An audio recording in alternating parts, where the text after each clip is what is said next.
Can you hear? Can I hear you? Yeah. Aye, go. Sorry. Yeah, go for it. Yeah. Oh no, yeah. Good. Yeah. Aye, it's all here, all good. Good evening and welcome to Tynecastle for the Scottish Championship game between Heart of Midlothian and Alloa Athletic. I'm Kieran Mooney and I am joined as ever by Brian Roach. Brian, new surroundings tonight. We're here in the big ground. We're in the big league, so we've got Michael Stewart behind us, and we've got the Matalan Michael Stewart down here. That's me. I've got a better coat than him, however, he's probably the master. So no, it's good to be here. It's a great ground. This we were just saying beforehand how good this ground is when it's full. Probably my favourite ground in Scotland, to be honest. However, very different tonight. Yeah, it's very strange atmosphere being an empty ground, an empty Tynecastle. Not too much to play for Alloa either. It feels like a bit of a damp squib after last week. A bit of a disappointing result. We should probably just get it out of the way now and have a little bit of chat about Gayfield. Yeah, so as we said, the first half wasn't very good, in terms of probably both sides. We didn't really get going. Second half, I thought we were better. Missed a couple of good chances. 1-1 or 2-1 to Arbroath didn't really matter, did it? We needed a win, and it was disappointing to lose it at the end. But it leaves us in a really bad place now, doesn't it? Yeah, we're 7 points adrift. We've not won in 9. It is looking like the impossible task to stay up now, isn't it? And I would say coming to Hearts is probably the worst place that you'd want to go to, but the run that they're on as well, they've not won in 4, so it's a free hit for Alloa. And although we think the league's done, it's an opportunity to get another historic result and get one up on our new rivals, shall we say? It's a bigger rival than Old Firm this season, isn't it? It's a crazy one. I think Hearts are league leaders, but we're probably in better form than them, to be honest, or very similar. So they're in a bit of turmoil at the moment, and let's see what happens tonight. Let's see if they finally give the manager a reaction, or let's just take it to them for the start and see where we go. Yeah, it'll be an interesting game for the Alloa team. There is no changes to the team that lost out at Gayfield last night, so it will be Parry, Taggart, Dick, Graham, Hetherington, Colley, Robertson, Troughton, Cameron, Grant and Williamson.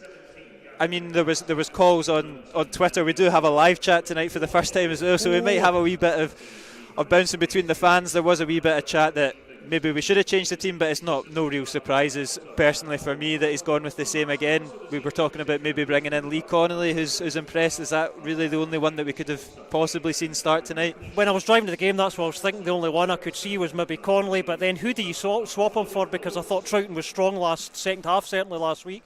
I just thought Connolly will get you a pace, wide, and we're going to have to play long. We're not going to be able to play through Hearts, as we said before the game.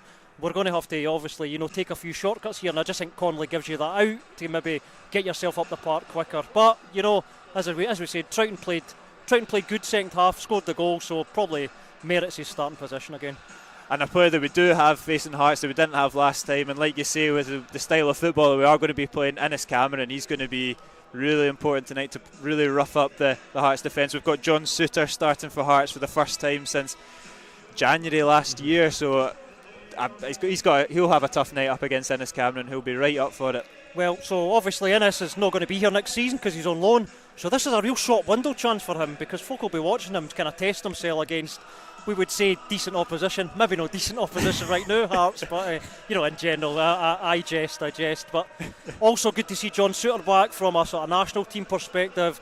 We need as many good Scottish centre halves as we can possibly get, so it's good to see that guy back in. Yeah, no, I'm a fan of John Suter as well. So like you say, we've not had the best relationship with Hearts this season as Alloa commentators, but we will give Suter credit where it's due.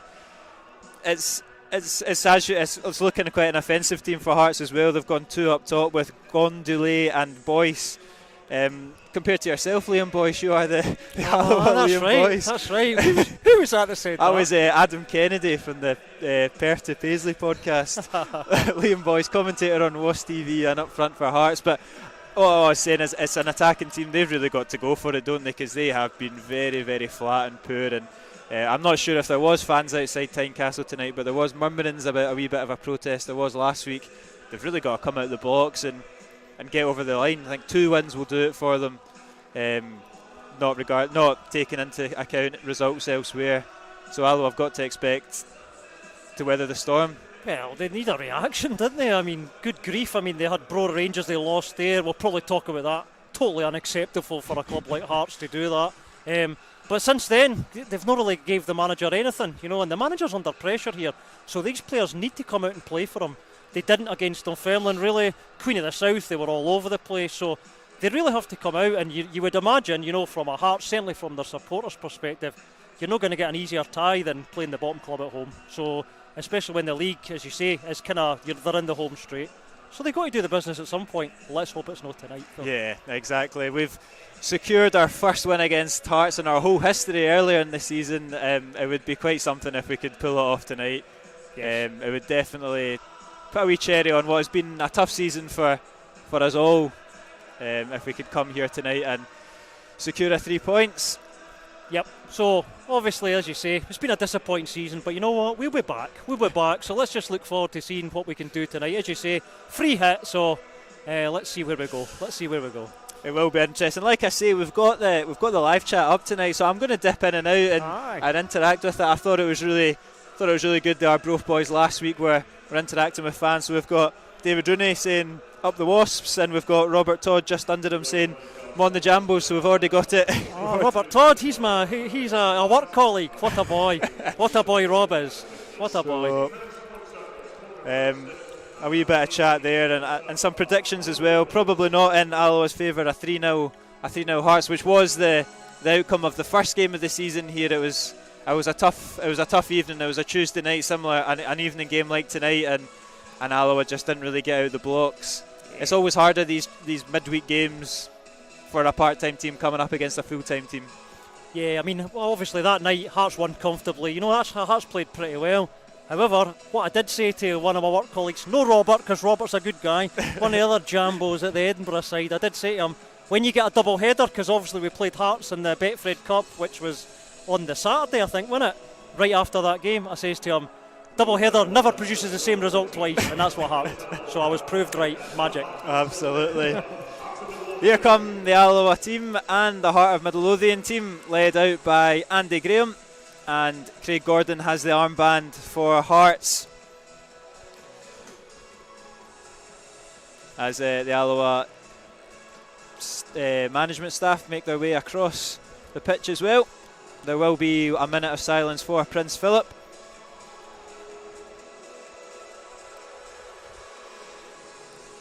As the teams just line up to do that.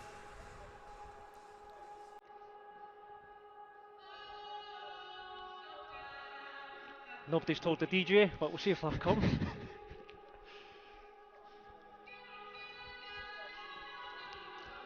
I mean, it's not quite Jerry, but he's doing his best. Aye, yep.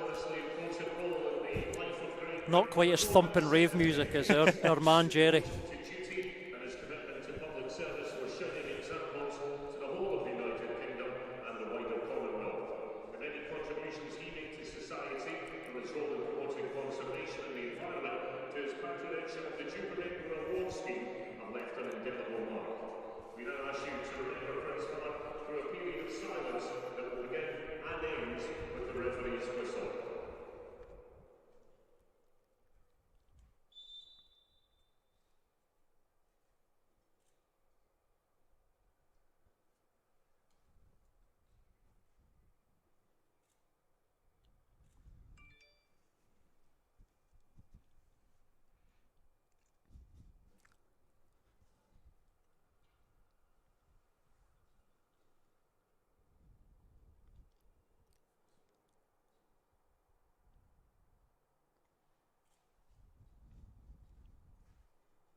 A minute of silence for Prince Philip, who sadly passed away at the age of 99 this morning. And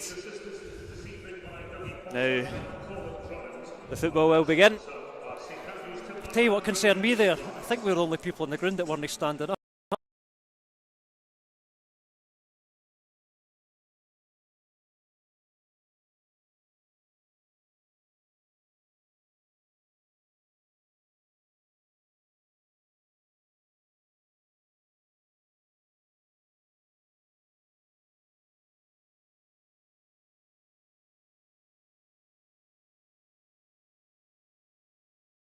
Off, and it's immediately gone long and out for a throw-in on the far end.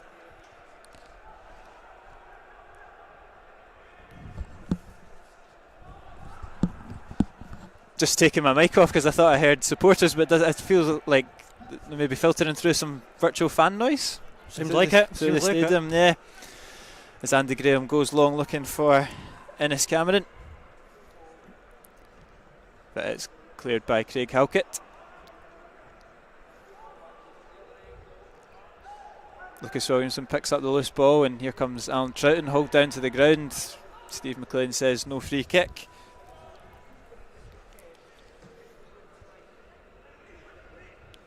And Gondole does well to win the flick on, flicks through Liam Boyce, and Andy Graham recovers well. Attack still on for Hearts though, as Boyce looks to whip it in, but it's far too close to Neil Parry. I have to admit, it's very strange listening to the fan noises at home on the TV. It is even stranger listening to it in an empty Tynecastle. We've hit the big time. We have hit the big time. Does this mean we've made it?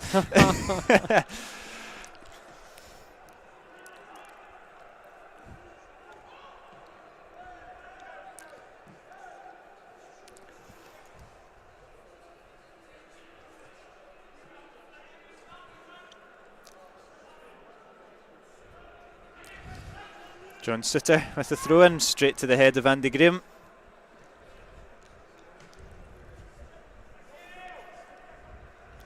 And Gondole does well up against Liam Dick, just backing into him, but Dick's strong. And finds Kevin Colley, but again intercepted. Game just started a bit of a frantic pace.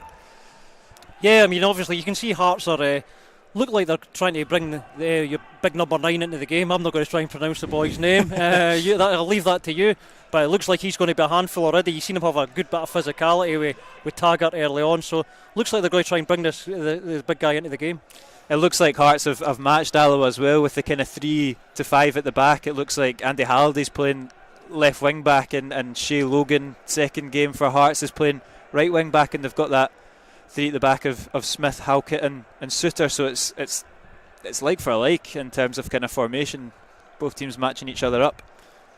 I'm expecting Hearts to come out the blocks really quickly here. I mean, obviously it makes a difference when if you had a full Tynecastle here, Hearts would just be baying for, they'd be going like shark who smell blood, trying to get us right away. But obviously a bit different with no fans on the ground. But again, as we said, the position they're in, in terms of adversity, you'd expect Hearts to really, test us out here. Ian Henderson's just called offside, but it's a good flick on again from Gondole. We're going to just go with that for the rest of the evening. That's fine. Nobody's any of the wiser, so it suits me.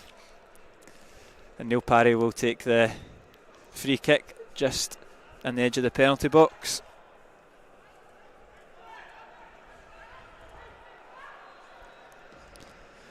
Goes long into the right hand side looking for Robertson.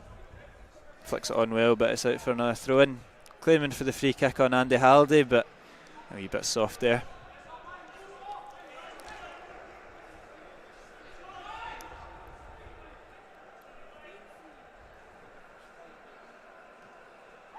It's done well again from the header, the big number 9, but Alloa win back possession.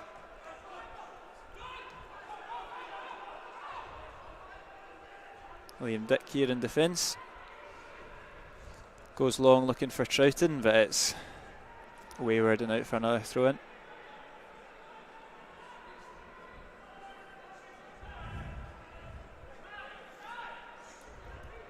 I think we spoke about it last time in the Hearts game, is they're a team that can be pressed from the back. Craig Gordon has never been the most confident with his feet. Obviously John Suter coming back, he is a player that can play out from the back, but definitely when Berra and Halkett were on the ball last time. We were getting a lot of joy from the high press. It's just whether you can keep it up on such a big park on a Friday night. Yeah, it's tough, but also, I mean, as we said, Souttar's back. Great to see him back in, but let's give him a test here because he's obviously going to be short of mark sharpness.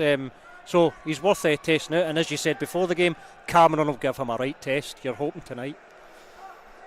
It's a good battle out here on the far side, but Liam Dix come out on top and goes long looking for Cameron, but just evades the number 11, and it trickles through to Craig Gordon, who clears it.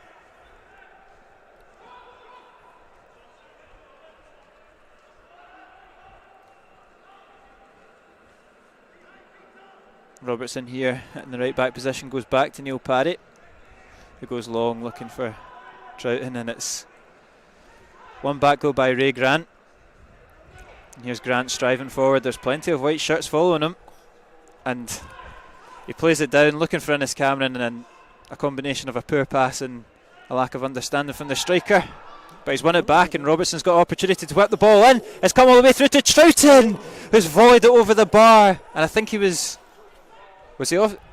He wasn't offside. Nope. The referee put his flag up, but I think it's for a goal kick, and that's a fantastic opportunity from Troughton from about 8 yards out.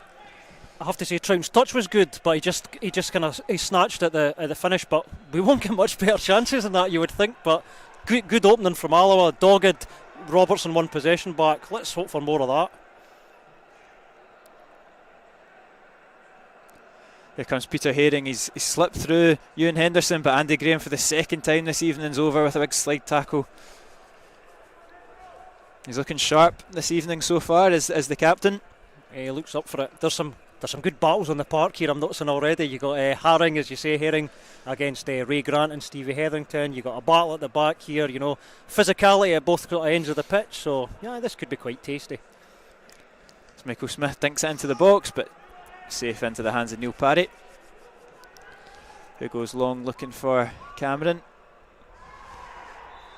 Backs into Halkett, wins the free kick well, and that's exactly what you want from Innes Cameron from that situation. That's exactly what you need, and that's why we play long to him quite often and trying to bring him into the game, because he provides you with that. He's got us up the park, pressure's off, and now we've got a chance to test the goalkeeper. And it will be Stephen Hetherington that will take it on his 200th appearance for Alloa. 7 seasons at the club, 7 goals, and how many yellow cards, Brian? 58 yellow cards, 3 red cards. I'll wait till he's taking the free kick and I'll tell you about his season by season booking tally. Hetherington does whip it in. It is cleared only as far as Kevin Colley. Ray Grant here at the edge of the box. Alan Troughton's in a bit of space here on the far side, but Boyce is over to cover well. No, that is some stat. 58 yellow cards. 58 bookings. So his highest ever tally for a season was 14 in 2016-17. He has 11. He has 11 so far this season. So he needs to get a booking in every single game now to beat his total. So come on, Stevie, get the ref to get that yellow card out. We're off. We need 4 straight yellows. I wouldn't put it past him, to be fair. I wouldn't put it past him. I don't think it's too hard. Don't think it's too difficult for him. Here's Ewan Henderson up against the man himself. Hetherington goes back to Peter Haring.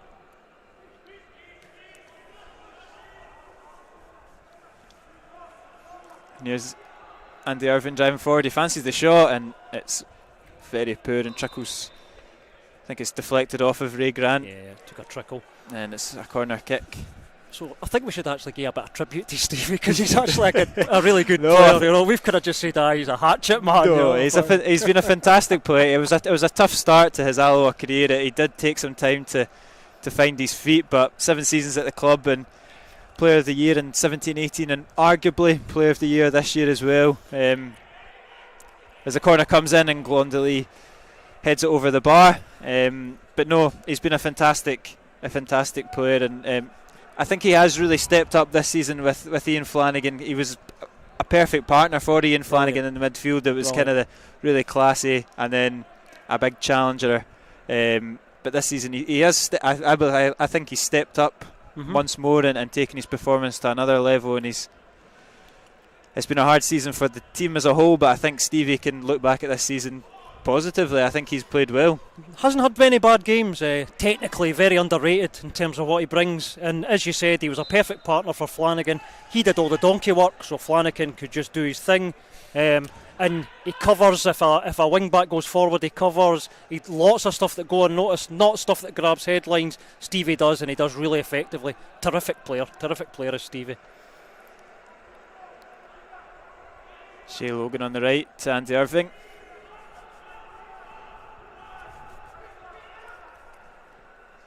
John Suter now. Good play from Robertson, and that will fall through to Ennis Cameron, who picks up the loose ball. Back to Kevin Colley. He finds Taggart with a bit of space here on the right hand side, and he sees Craig Gordon off his line, and he fancies it, and it's off the top of the net, and that caught Gordon by surprise. And that was very, very close. That was from about 45 yards out. Scott Taggart nearly caught Craig Gordon out there. Obviously we had Troughton scoring for the halfway line against Ayr United. I think that would have beat it. I actually thought that was in. Obviously it was a miss-hit cross, right? But it caught Gordon out. You know, he was staggering back there. A real chance. It's good play from Irving. Skips past Grant. Finds Liam Boyce here with a bit of room. A sea of white shirts in front of him, so he goes left to Halliday, who crosses it in, but cleared by Lucas Williamson and helped along by John Robertson.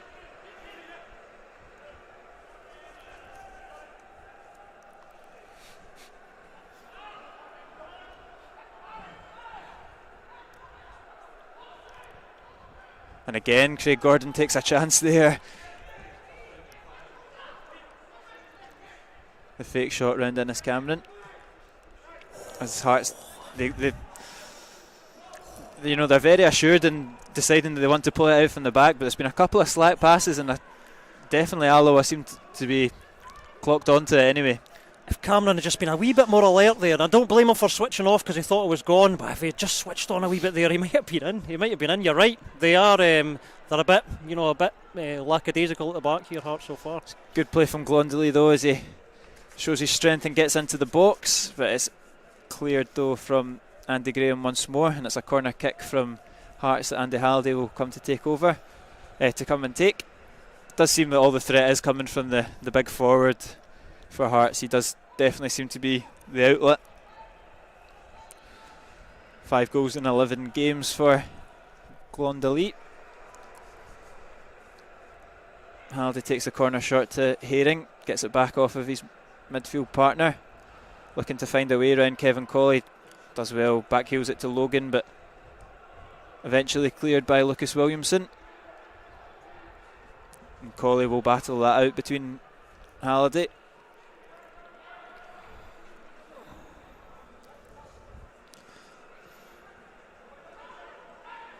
Halkett now. And Suter's passes looking for Shea Logan, and Peter Herring picks it up, claims for a handball, not given.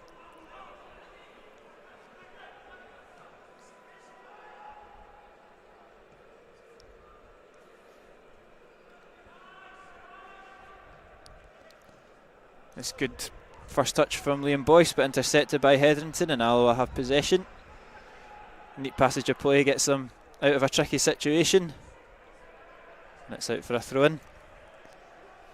You're a popular man on the live chat, Craig Lyle, as well. On yourself, no. Brian Roach. So the boys at work. Great guys, absolute legends, magic. It's good to see them tuning in, though. I did talk to them today about it, but I think Craig said he was watching Coronation Street. So Craig, I'm very, very surprised to see you on YouTube listening to my dulcet tones. I mean, you listen to it all day.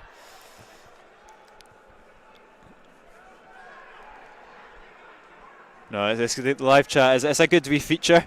There's always a little bit of patter about the Brora Rangers game as well, so it's all going off down there. As Hearts do attack, as Herring goes long looking for Logan, but it's out for a throw-in. Our strategy here obviously was don't concede early, but I'm quite pleased with how we've started here. we seem to be passing the ball about comfortably. We look as if we've got a bit of confidence, which you probably wouldn't expect for a team that's kind of 7 points adrift at the bottom of the table. We look pretty good out here so far. I wonder if psychologically the pressure is off. I don't know. Do you think that Alloa have kind of the fans have definitely resignated this season in League One? Do you think the players have as well? I don't know. I wouldn't think so. I think you've got to keep going. I mean, Championship's mental, innit? So you end up with a couple of wins, and all of a sudden it just totally changes. So I don't think they've probably down tools yet. And like you say, pressure's lifted, so let's just play our game. I don't think they've really felt the pressure all season. They've never looked like a team that's proper under pressure. We don't really play that way. No. So no, I don't really see it. I don't see it. I think we'll continue to do what we do.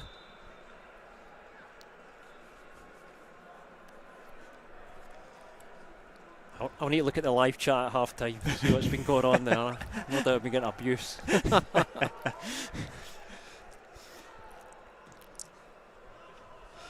John Robertson goes up for the header, but it's Andy Halliday that wins it, and young Ewan Henderson comes out with possession.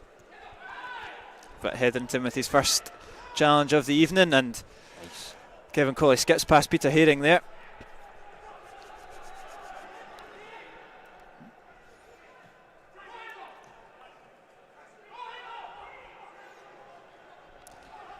And Alloa just comfortable in possession. They don't look phased at all by this Hearts team. Big contrast to the last time, Kieran, when we played here, and we did look really, really struggle to keep possession for, we couldn't string 2 or 3 passes together, and tonight looks totally different. It's another wayward pass from Hearts, and it's another throw in just down on this far side. As Liam Dick goes long with the throw in, and it's bounced all the way through to Kevin Colley and switched out by Ennis Cameron, and Robertson leaves it for Scott Taggart, and here come the white shirts. Scott Taggart here on the right hand side. He looks up, he looks to get a ball into the box. It's come off of the back of Andy Halliday though, unfortunately, and Hearts will look to hit the Wasps on the counter. Liam Boyce takes it past Hetherington, and it's a good ball in from Boyce, and Glondaley gets there, and it's a great save from Neil Parry. The stretching leg of Glondaley got onto the end of that cross, but Neil Parry stood tall and puts it out for a corner kick. First good Hearts move of the game so far. It was a good ball in by Boyce. Really, asking for Glondaley to attack it. Hope I got his name right there. But Parry was always going to save that, but a wee warning shot for Alloa there, probably the first of the game. Again, it was just kind of that we've been caught out in the sucker punch counter attack a few times in the last couple of weeks, and that looked like history was going to repeat itself. Yeah, it tends to happen. Team first attack, first goal. Corner kick is right on the line, and Neil Parry punches clear. There'll be another opportunity for Halliday to get it in. He goes short to Glondaley at the edge of the box, blocked though by Kevin Colley, and that one is safe into the hands of Neil Parry, who opts to throw it out quickly to Scott Taggart, and Alloa look to start an attack of their own, not holding back. Colley's got acres of room here in the middle of the park. He finds Robertson on the right hand side. There's options in the middle if he can find them. He goes low looking for Troughton, and he puts it wide of the post. It's another opportunity for Alan Troughton. It's his second of the evening, probably not as good as the first one, but another good cross from Robertson, and he's put it well wide of the post, to be fair, but an opportunity. Good delivery from Robertson, and obviously you've got Troughton's found a space in the area again. He had to take it first time, and obviously wasn't he in a really great position in the area. He hit the target. You're never going to beat Craig Gordon like that, but another, promising stuff. He's one of those players, Alan Troughton. He's just always in the right place at the right time. It's just getting that. He's obviously scored last week, but just getting that sharpness and getting the final part right, because he's always there. He knows exactly where to be. But as of tonight, the end product's not been quite there for him. Yeah. Dennis Cameron fancies it, and it's a safe. You're saved right by Craig Gordon. Troughton's very been, in terms of being in the team, a bit stop-start this season, so you're right, that sharpness probably maybe isn't there, but, as you say, he finds a space, he's such a clever football player, and, hopefully, he can get on a wee run towards the end of the season and come back next season. Absolutely, he's definitely one that would be the top of my priorities list to re-sign. Just such a fantastic player in the part-time game, one of the best in the Scottish part-time game, I would say. Yeah, not just for us, but for many other teams. Absolutely. As well. Troughton's been a terrific player. Stephen Hetherington now out on the right to Scott Taggart. Looks up for Innes Cameron, and it's a poor touch from Cameron. It filters through to Gordon, who comes out and hooks it clear, but Andy Graham reads it well. And Robertson to Taggart. Up to Alan Troughton. Uses his body well, and Troughton wins a free kick. Ball still moving though, according to Stephen McLean. But taken eventually, and Scott Taggart looks for Innes Cameron. Cleared though by Halkett and helped out by Andy Halliday. Alloa still on the attack.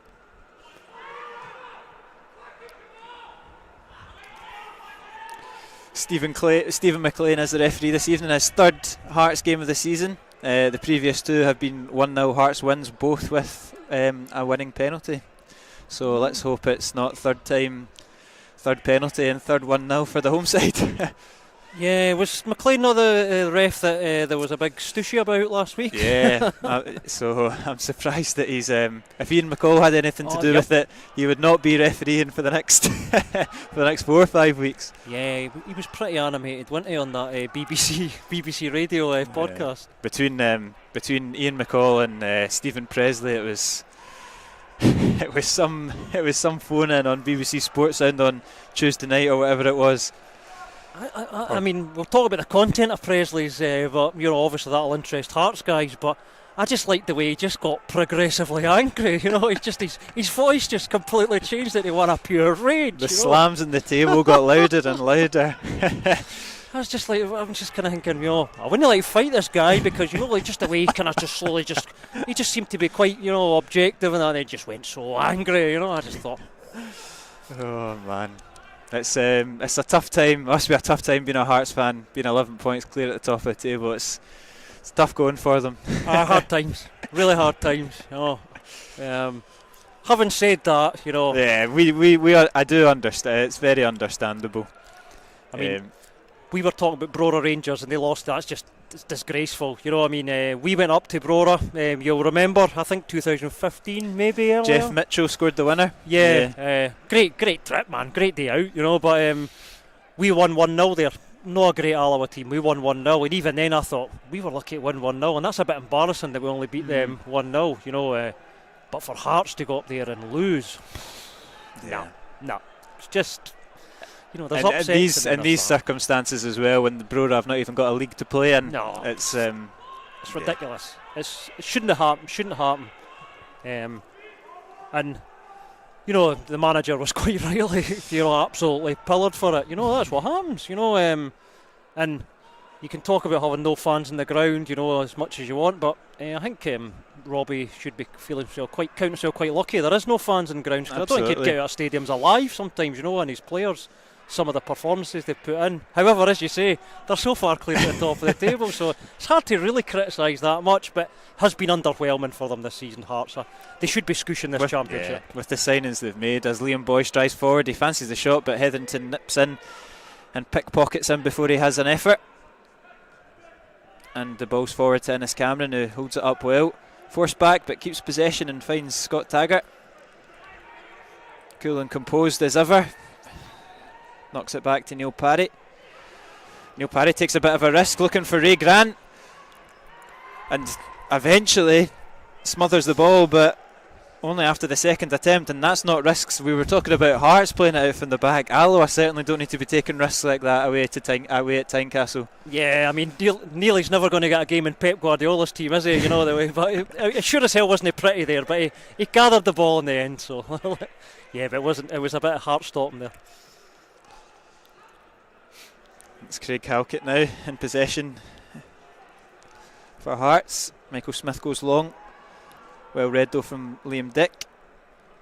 Knocks it forward to Kevin Colley. Looks for the foul on Shea Logan. Not given. And it's Boyce out to Halliday.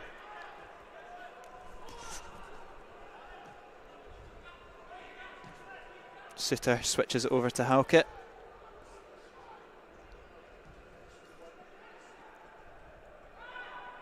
Falls kindly to Logan, and here is Herring on the right hand side, whips it in. Andy Graham clears, it's not far though. Parry does punch it, Logan puts it back in the area, hooked away by Dick.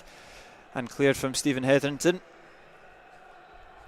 Just kind of up in the gears a little bit, Hearts. Alloa going through a spell of not too much possession after starting pretty positively in the first 10, but I don't think this will come as any surprise to Peter Grant. No, you'd expect that to happen, it should happen in this game. But we've kind of had fun defensively, obviously they had the chance with Boyce, but this is, we're kind of standing firm here, as I say it. Gondole has an effort from range, but it's safe into the hands of Neil Parry.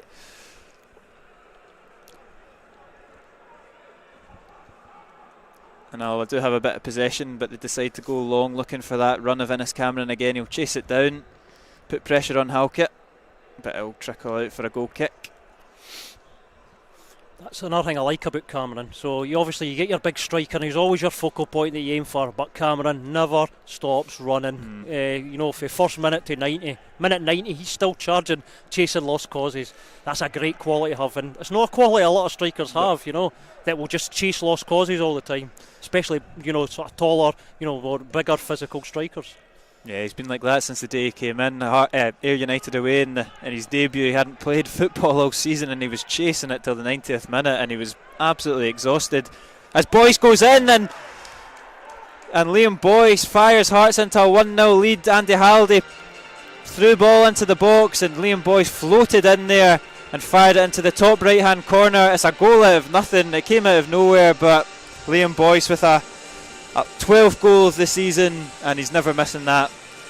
I think, to be fair, it was a class finish, really classy touch, to kind of lob the keeper there with one touch. Alloa defenders were waiting for him to take a touch there. That's what Boyce has been missing most of the season. He should be doing a lot more of that, but he showed a bit of class there. Unfortunately, we're one down, but credit to Boyce for that finish. It was a really touch of class there. Yeah, he just floated into the area, and he just swept it into the top corner. Neil Parry had no chance, and a player of that quality, and he showed it there to put Hearts into a 1-0 lead in the 26th minute.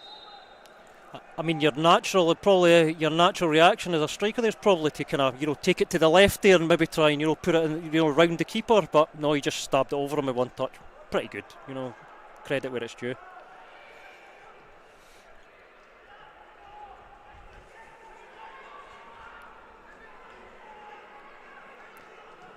Andy Graham goes long as Alloa look to get the immediate return. It hits off the back of Innes Cameron, and that's so unlucky, because if he managed to control that, he was one-on-one in the box there with Craig Gordon.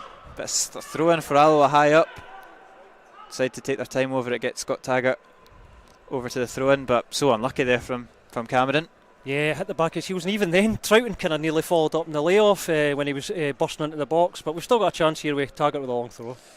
Taggart throws it in, Andy Graham flicks it on into the 6-yard box, and Craig Gordon punches clear, and he's won the free kick, but there was a well worked throw in there from Alloa, and good reactions from Gordon. Otherwise there was an Alloa player there to stick home that flick on from Andy Graham.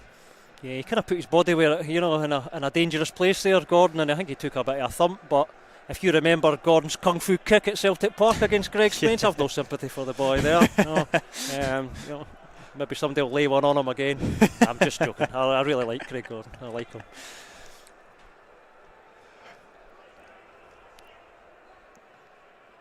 Stephen Hetherington's headers up to Innes Cameron. Good battling there from Cameron. He has hogged down Boyce, and it'll be a free kick there on the centre circle for Hearts.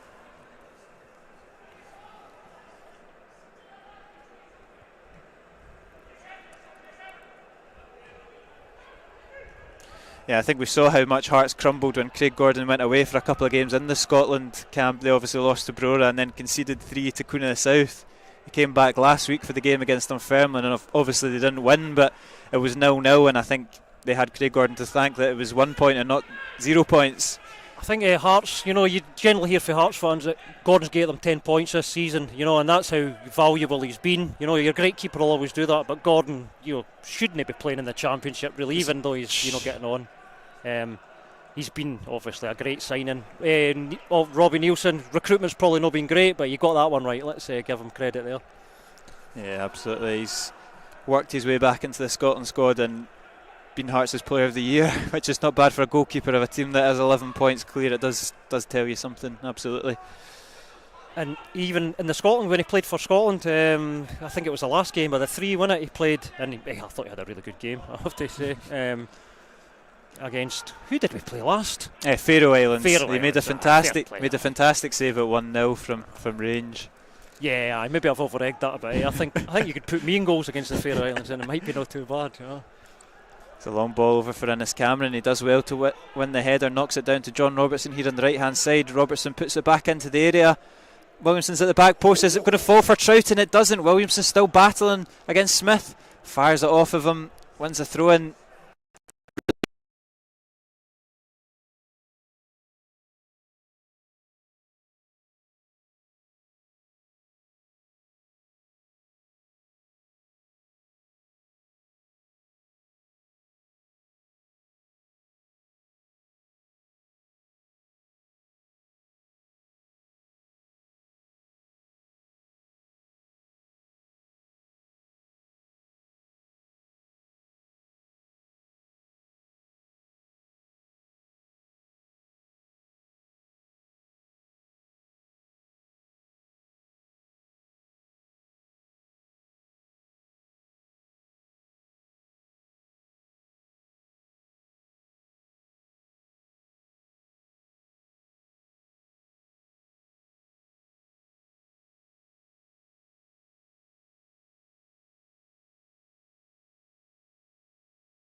Their third penalty, and it's a chance for Liam Boyce to get his second of the evening, and Hearts his second of the evening.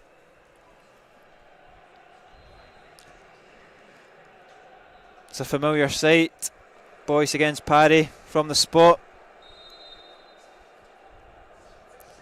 and he sends Neil Parry the wrong way, and Liam Boyce gets his second of the evening. It's Hearts 2, Alloa 0.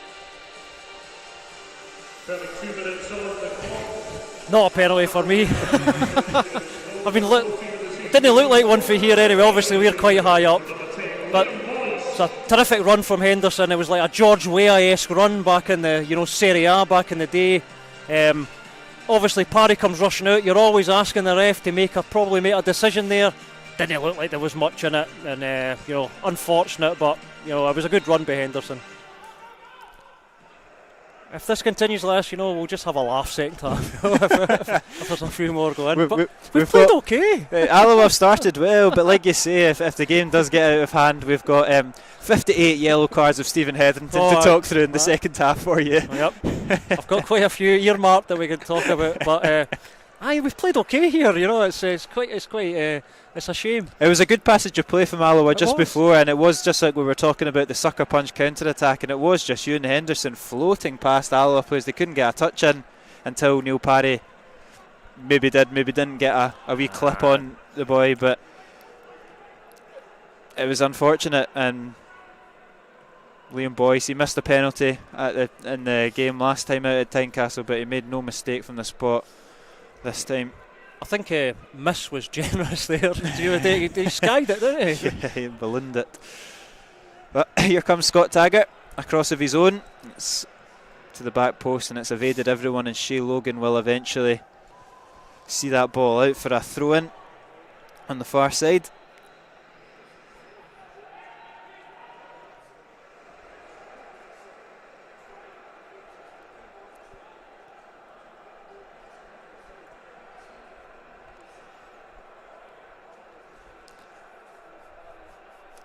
We've got someone in the live chat saying it's time for a famous Alloa comeback. It would certainly be famous if they could pull anything back from this game tonight. Well, we've beat bigger teams than Hearts when we've been 2 down before, as we know. So let's see where it goes. It is Neil Parry in possession. He'll go out to the right looking for Robertson. Flicks it on to Innes Cameron, and it's just bounced off of Cameron out for a throw in. He's done well though, Cameron, because he's up against 3 experienced, tough Premier level defenders, and he's up there on his own pretty much, but he's He's done well as he chases down Craig Gordon for that kick. Yeah, he's got quite a lot out of them, in terms of, he's got us up the park and he's given them something to think about. He's a pain to them. So he's done well. He's done well, Cameron, so far. Here's Scott Taggart driving forward into the space. Finds Troughton, and it's a smart 1-2 to find Taggart once more. Halliday's over, does well, Andy Halliday, and wins back possession for Hearts. And Haring's passes split the Alloa defence here. And Henderson's got space here on the left hand side up against Hetherington. He's now inside the box, opts to go onto his left. Good tackle though from Hetherington, and poke clear from Robertson. And Kevin Colley through the legs there, finds Troughton, who's hauled down by Gondoli.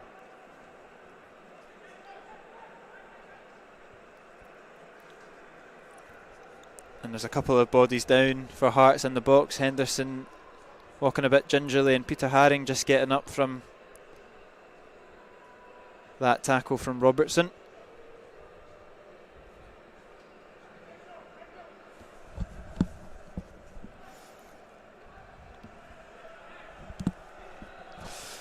As the synthetic fan noises build up the atmosphere. I'm trying to see if I recognise the chant, but no, it doesn't seem to be a chant. Hetherington's pass is a bit loose and out for a Hearts throw in.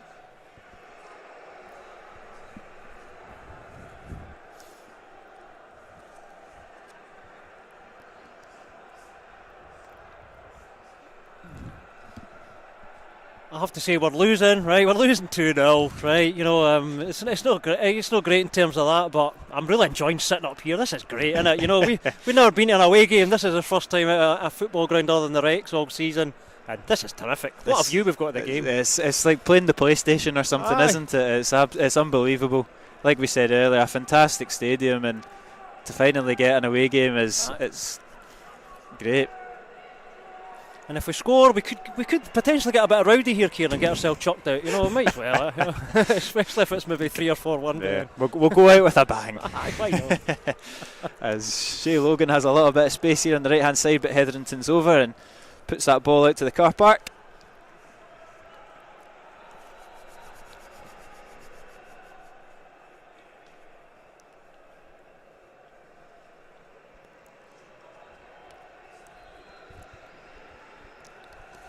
Bouncing about the box, and it falls in favour of Kevin Colley, who cannons it off of Andy Halliday. It's a foot race between him and Robertson, which Robertson wins, much to the podcast star's displeasure.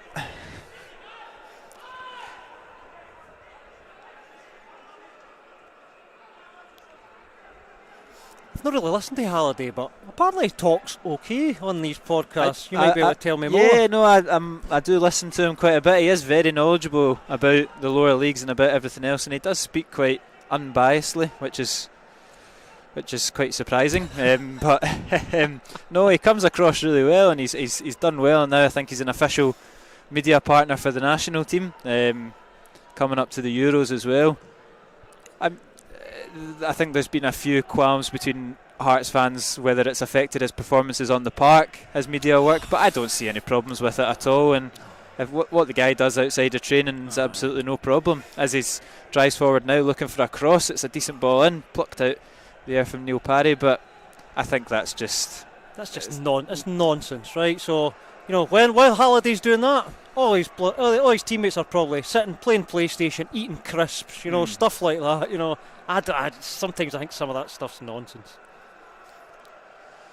Here come Hearts once again with Boyce. Good re-interchange from Irving. He slips through Henderson, who flicks it past Neil Parry, and he's dinked it over the goalkeeper, and it is offside. And scoreline will remain 2-0. I was going to say about Halliday, you tend to find that your panto villains, right, that you see on the pitch are pretty much always good guys. I mean, obviously we know that about Goodwin, because we met him, such a lovely, well-spoken guy. When we were up at Inverness last season, I always thought Graham Shinney I thought he was a bit of a plastic hard man. Met him, spoke to him, spoke away to me for about 10 minutes. Lovely guy, They say that about Suarez as well. He's just a madman when he crosses a line. Yeah. He's a lovely guy off the park. Can't really see that one, however. That tends to be the case. That's the way it works. Smith driving forward, skips past Ray Grant, fancies a shot from range, and it's wide of Neil Parry's goal, and out for a goal kick.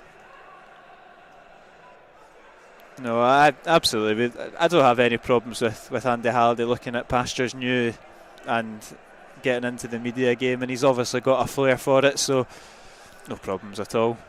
I mean, I guess I maybe should apologise because we're just chatting here, aren't we, rather than really commentating on the game. But Graham Holmes, I was talking to Graham Holmes, and he had played against Halliday at Rangers, and he was quite scathing of just his attitude on the pitch. It was quite interesting. He was talking about Halliday, and then I was talking to him about John McGinn. There was a game where I think we played Hibs at Rex, and Homer kind of bossed him, eh? And obviously McGinn's went on to pretty much, bigger and brighter things. But I was talking to him, what did you think of McGinn in that? And his only commentary was, such a nice lad, such a nice lad. That's all he said. He comes across very well, John McGinn, and all the media work he does as well. Yeah, and he's really coming on, even for Scotland. You see the amount of goals he's scoring on that, and that's what we need, terrific. We're on to John McGinn in the national team. There's a game of football there, and Stephen Hetherington has just picked up a yellow card for a challenge on Peter Haring, so it takes his tally up to 59. And 12 for the season. 2 to go with 3 games. This could be done. Just can he get sent off though, because then he'll get suspended, then he'll be screwed. So he needs to keep the head. Screw the nut, Stevie. Screw the nut. You've done your bit on your 200th appearance. Yes. Andy Halliday will be over the free kick.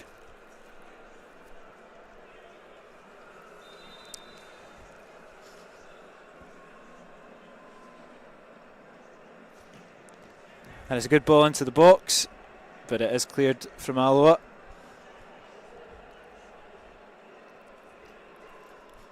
And it's Cameron.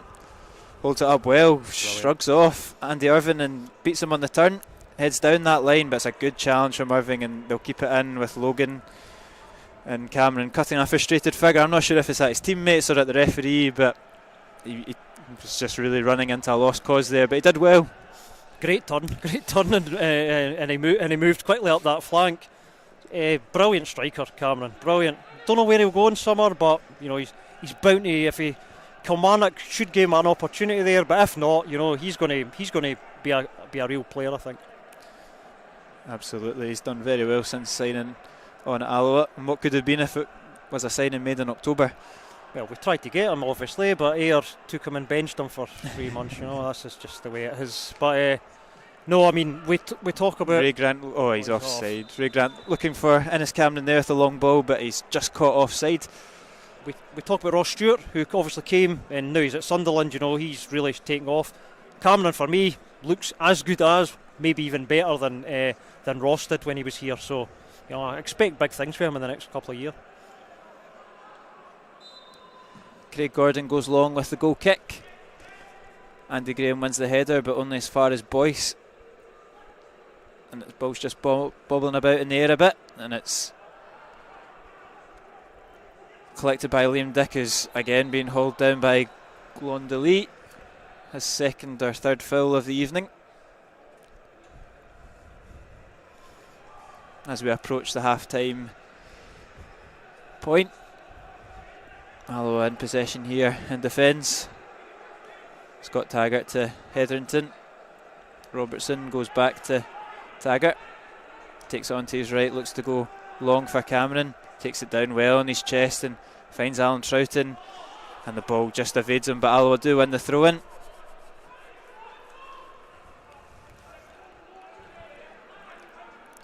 Taggart's over to take it here on this near side for us. And it's poor touch there from John Robertson and out for a throw-in. And it's been a bit of a frustrating second half of the first half for Alloa. It's just a couple of slack passes and not really falling in the right areas for them. Yeah, I mean the second goal's probably, their heads are dropped a wee bit after the second goal. So probably be glad to see the half-time whistle here. But as we said, we started the game well, did okay, but I think we need to regroup now. Lucas Williamson here on the left hand side goes back to Dick, who clears it long looking for Cameron. It does well and wins his battle against Halkett once again. But the next long ball is dealt with and into the hands of Craig Gordon.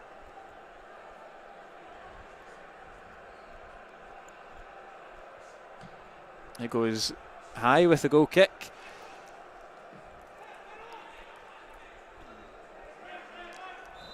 Gondoli's taking a nasty one there. He came towering over the back of Robertson to win that header, and he's fallen really, really awkwardly. The striker, he's been definitely up for the battle. He's been flying his body about, and it was bound to happen. It looks like he'll be okay. It's probably just the impact of, I think he's 6'4", so falling from that distance is always gonna hurt, but he's absolutely fine. Yeah, if a big guy that goes down, something's happened. It's quite major, isn't it? But yeah, I mean, obviously Nielsen gave him the remit. Just go and put yourself about up there, and he's certainly done that first half. Taggart goes to the back post with his free kick, and it's a decent header into the area. And Stephen McLean blows the whistle for half time. It's half time.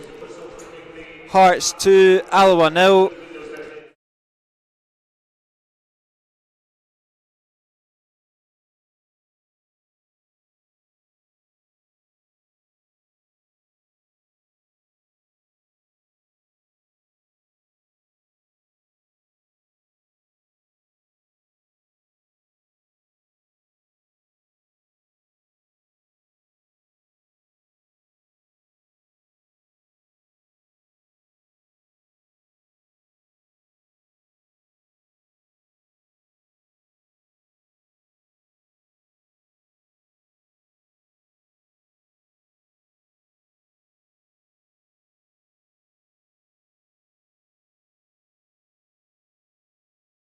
In the game, as we've said, started okay. Hearts haven't done anything really particularly brilliant, I have to say. You know, a couple of good moves, touch of class for the opener, but Hearts will probably think that was a bit, uninspired from them.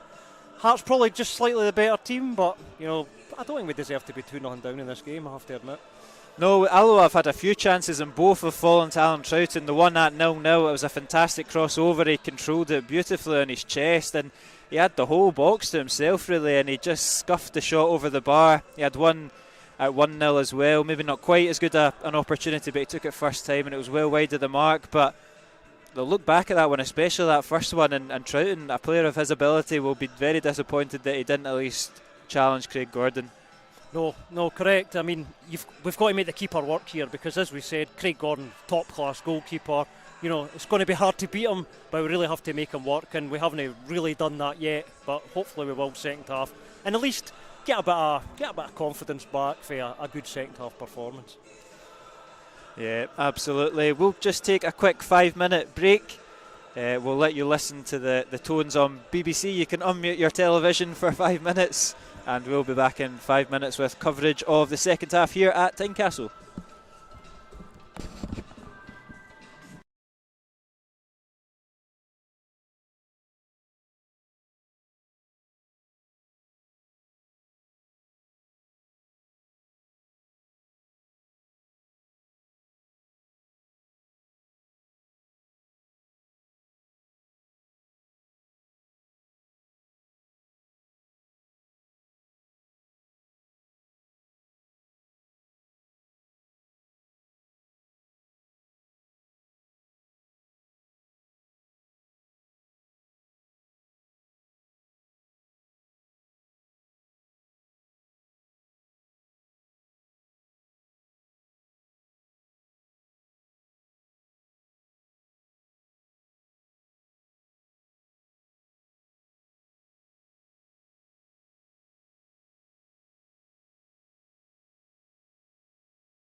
shooting for Party to go up, and that didn't go.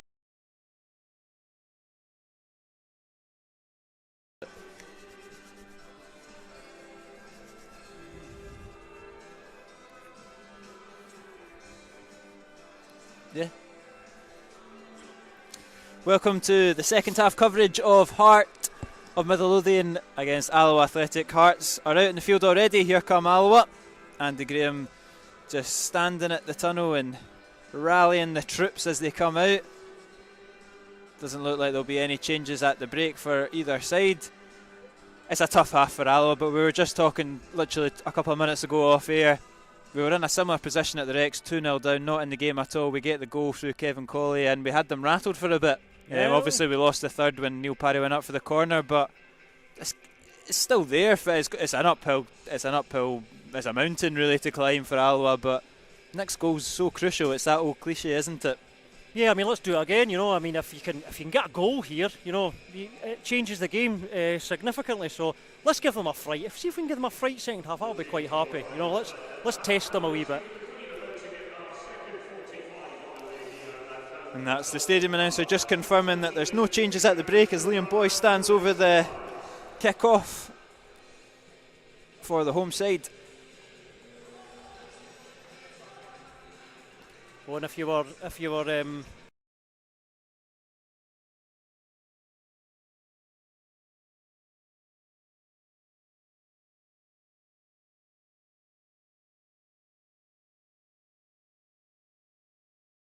they had Elvis Presley blasting on the loudspeakers, and he wasn't living up to his.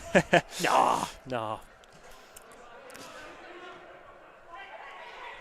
They kick off this second half, and Hetherington's header is straight to the Hearts defence, and Craig Gordon's in possession.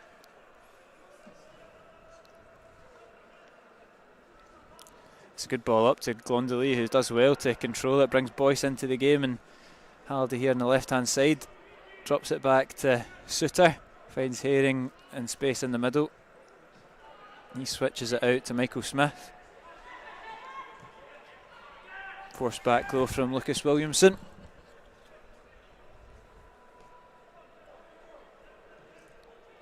Intercepted by John Robertson, and he drives forward, knocks it back to Hetherington. Not many options forward for him, and he's forced back to Taggart. Ray Grant looking for an option now. Troughton's dropping deep to collect it.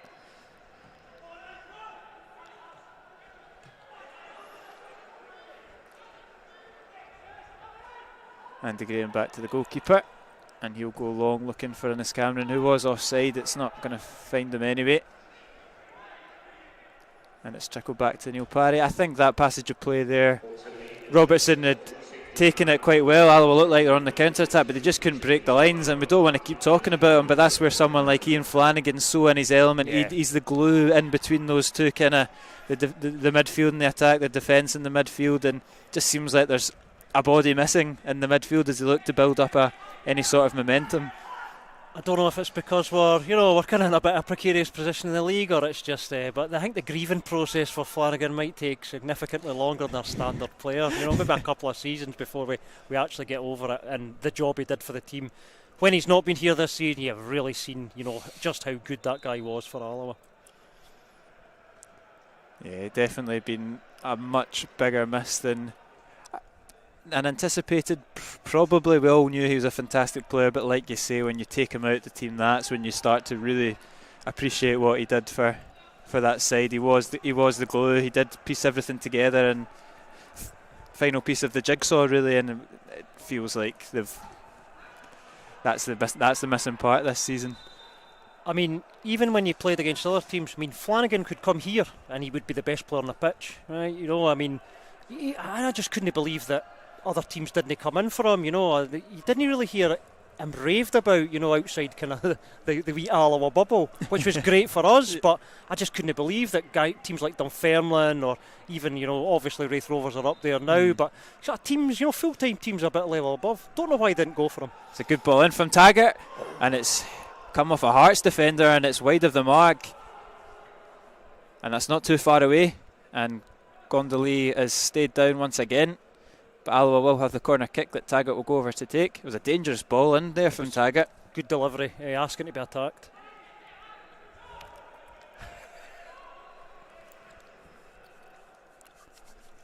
And the bodies stay forward for Alloa as Taggart is at the near side here to take the corner kick. Whips it in. And Kevin Colley was coming in at the back post there, but he just can't make a connection to it. That's a ball that's just screaming at someone to get on the end of it, and nobody was in the right place at the right time. What will give us a bit of cause for optimism is, I know we've only had one clean sheet all season, which isn't great, right? Let's just talk our way over that, forget about it. But there's not many games that we haven't scored in, so we score in most games. I've heard folks say we're the both teams to score kings, so that gives us a bit of grounds for optimism second half. Ian Henderson's done well once again and finds Liam Boyce. Good feet from Boyce, puts it out on the left, drops it deep to Haring, who finds Gondoli. He's offside and his header's a poor one anyway.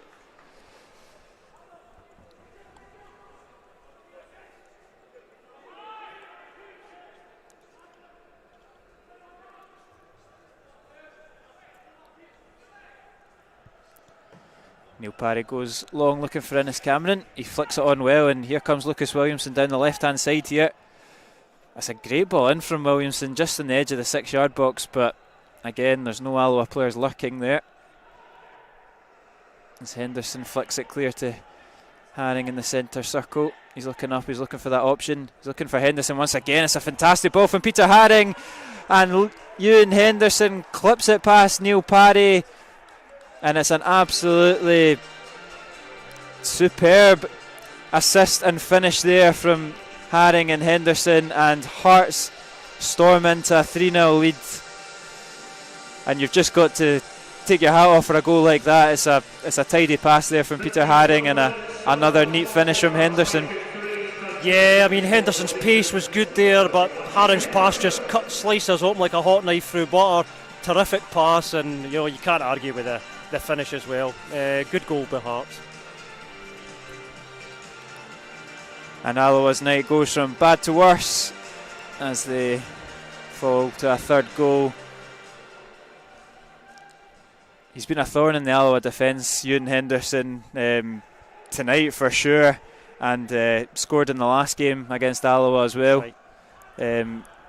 He looks a very young, promising talent, and he's had a very good night tonight as well.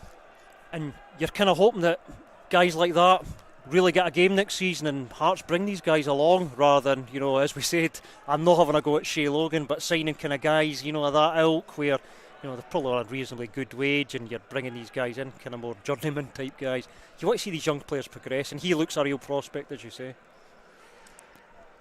Alloa win the battle here on the right hand side, and it's Taggart, goes short to Robertson, and it's fired the 1-2, and it's out for a goal kick, and Robertson throws his hands up in frustration.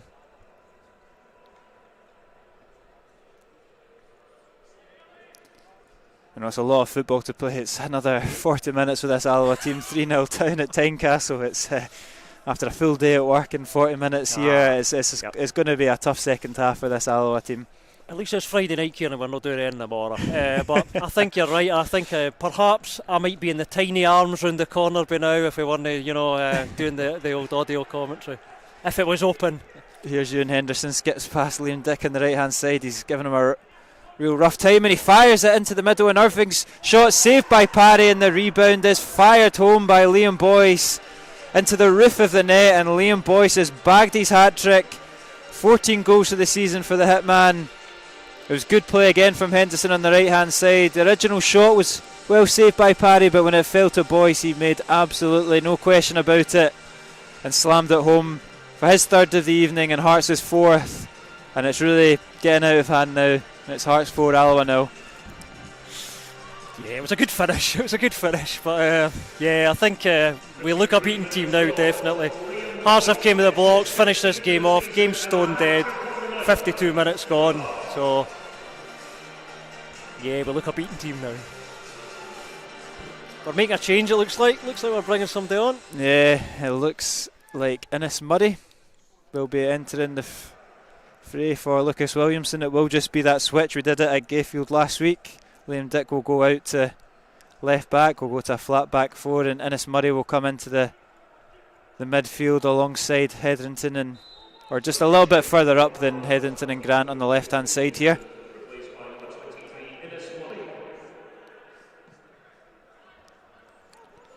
As they go along, and it is Murray's first involvement of the game. Knocks it back to Hetherington. Turns onto his right hand side, finds Colley, and Robertson's got a bit of space here at right back, and he whips it in looking for Cameron. It's a not a bad ball, but it's just too far for the striker.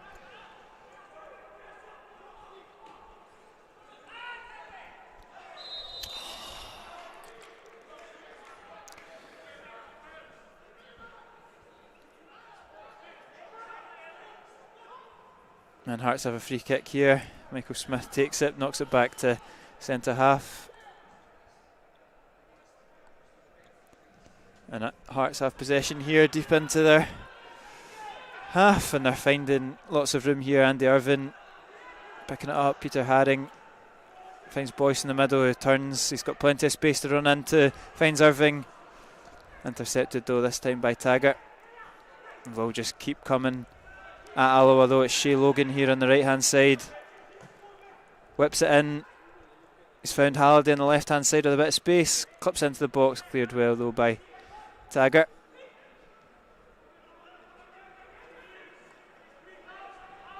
And Hearts go back to Craig Gordon. Surprised to see Innes Murray come on as opposed to Lee Connolly.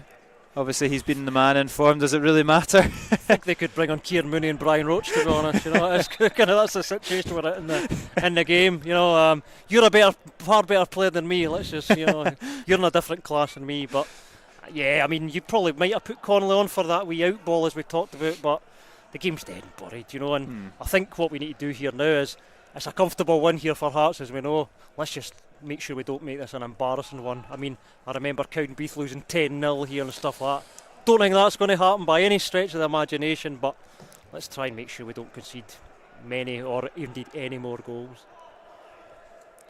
Neil Parry's goal kick is out, straight out at the dugouts here, and that's a throw in for Hearts. Just in front of Robbie Nielsen.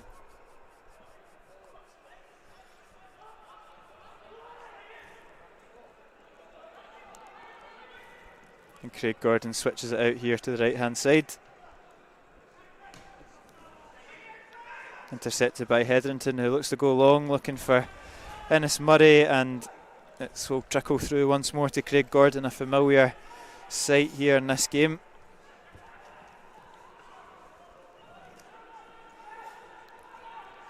Yeah, I don't think Craig Gordon's going to need to wash his strip later on. Doesn't he need to go in the wash? Fresh for next week. No, unfortunately. An easy evening for the internationalist.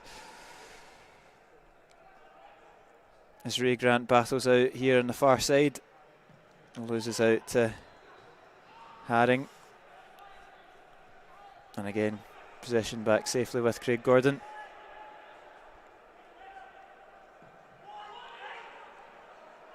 Switches it out to Michael Smith, who's intercepted, but Hearts win back possession once more with Craig Halkett. Innes Murray wins a changeover possession though, and he just drives into a sea of maroon shirts, and Hearts come forward with Peter Haring, puts out on the left to Andy Halliday.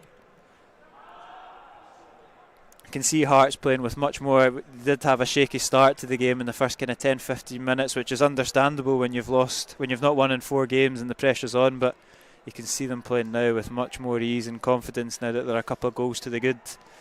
That's what always happens, you know. I mean, when the pressure's off you, you start playing more comfortable. You start picking the ball about for fun. It becomes kind of exhibition stuff.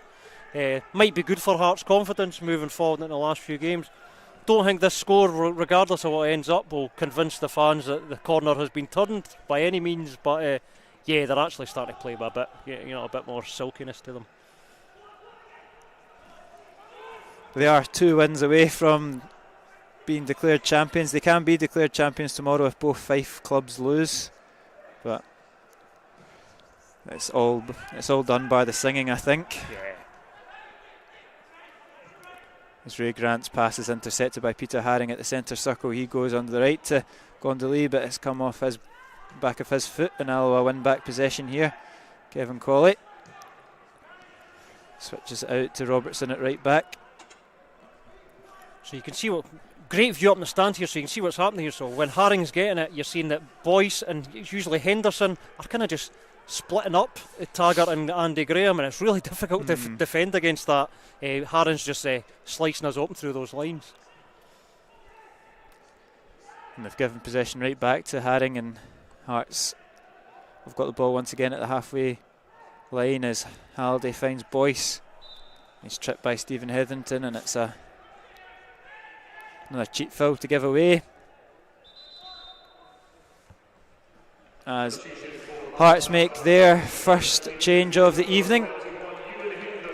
Ewan Henderson, who has had a fine game this evening, got the third goal of the evening, will come off for Stephen Naismith. Terrific young player, Henderson. Looked great tonight, looked really good. I don't know if you take him off, but I guess they've probably got bigger fish to fry with the next league games. But yeah, he had a really good game. Naismith right over to get the armband as well. No two ways about it. And the game's back underway again with Michael Smith here at the halfway line. Switches it out to Suter. And I can see right away, and I'm always got the eye for the battle, Kieran, as you know, but you can see Stevie Hetherington went right to Naismith to kind of shadow him and stick to him. You better watch, he's on a booking, right? As we said, we don't want a red card here, but you can see Hetherington will relish that battle. They had a few comings together in the last game. They certainly did. And it will be the second change of the evening for Alloa Athletic, and Alan Troughton goes off for Stefan Skugel. Ennis Murray looks like he's pushed a bit further forward, and Skugel will just slot in a little bit deeper in the midfield. I think it's probably understandable around the hour mark. Yeah. Skugel's a guy who just hasn't got a run of games in him this season, which is really unfortunate. Has had injuries before in his career, he's really struggled with them. Undoubtedly a class player, but just hasn't been able to put a run of games together, and as a result his form's quite inconsistent. Yeah, just 3 starts for Stefan Skugel since arriving in the summer, which is really not anything to find any sort of form.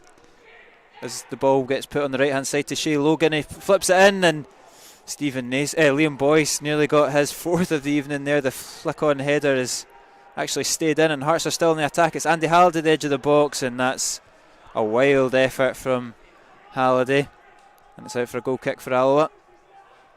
That's a good chance there for Boyce there at the front post. He just didn't seem to make any sort of connection there in the header. No, you could see what he was trying to do, but it just didn't come off. But it was a good run, really good run into the area.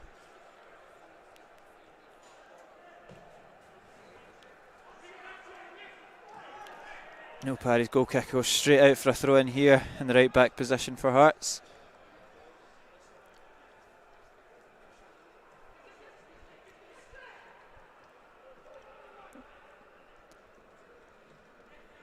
Kevin Colley crowded out though at the halfway line, and Alloa just not getting any joy with possession just now. As the long ball goes for Gondoli, he's offside again.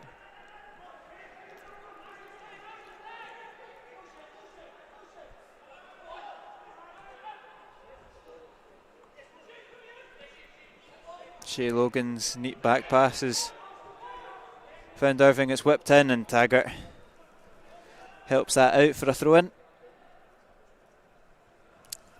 I've just realised I've been calling apologies, I've been calling McInnes Irving all evening.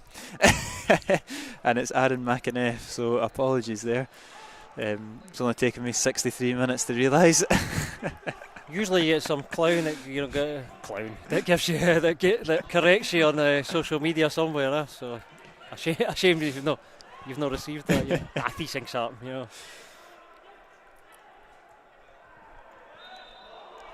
think the worst thing is Andy Irving's not even on the park. Nah, But it doesn't matter. He's not done too much this evening anyway, so this is Alloa win the free kick here around the halfway line.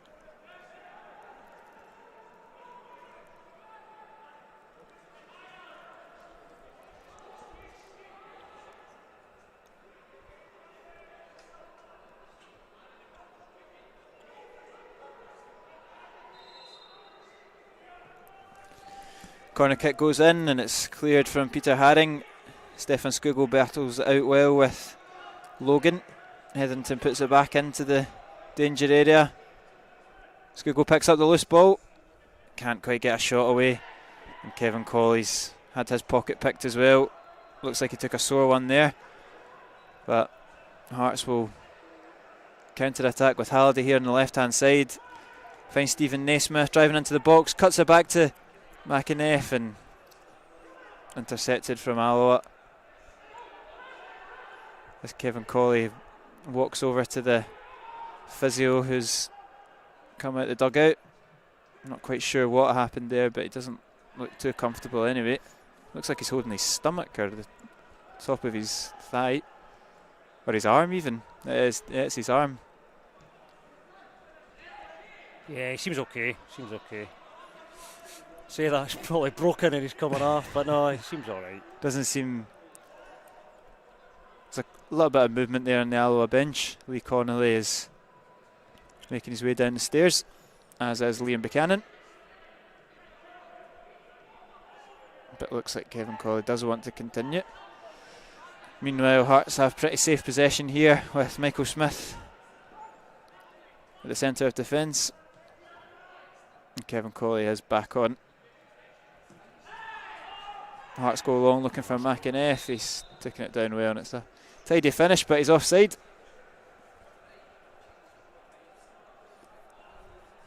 Need to try and get a second wind here. Talking about us, probably not really the game, but that fourth goal's just kind of deflated me a bit. Need to try and wake up. That's when like you say, the whole working day starts to kind of get to you. You start feeling it a wee bit. So like one final push for the game. It's a tough 25 minutes left for the Alloa team, but they seem to have weathered the initial barrage that came at the start of the second half, but Hearts are still very comfortable here. You just need a wee bit of spark to obviously we're not going to win this game or even get anything out of it, but just a wee bit of spark to kind of just start playing again would be most welcome. As Michael Smith here throws it back to Craig Halkett. John Suter composed in defence, gives it back to Halkett.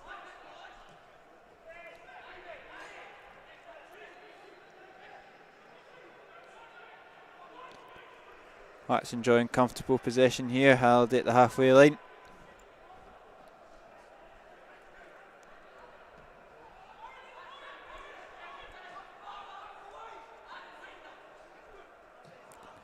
Michael Smith back to Suter, and Hearts are just knocking about the back and just enjoying themselves here.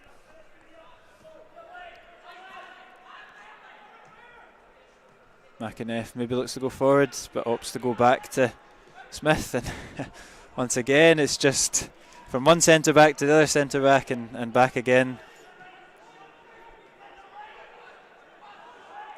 Just it's like a training exercise. Yeah, game's done. The life's come out of this game, and we've still got 23 minutes to go. But I think both teams would probably just say, let's just cut time up. Two hands in the back there from Scott Taggart on Gondoli, and he wins the free kick just at the edge of the centre circle.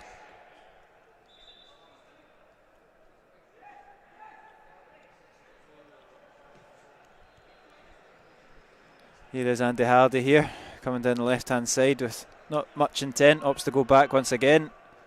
And again we're back to the centre half, but Halkett maybe looks to come forward. Switches it out to Logan. Gives it back to Halkett, it goes back to Smith, it goes back to Craig Gordon. I feel like this might become a familiar pattern of play for the next 20 minutes. Yeah. you've got to obviously do the main commentary. I don't envy you. I don't Here is really want to Stephen swap. Naismith driving forward though, and it's a wild challenge from Liam Dick, and Naismith puts it back to Boyce, and it's safe into the hands of Neil Parry. I think Naismith was claiming for the free kick there from Hetherington, but advantage was played. Naismith claims for everything. That's the kind of player he is. I quite like that about him. He's got that bit of edge to him. But no, never a foul.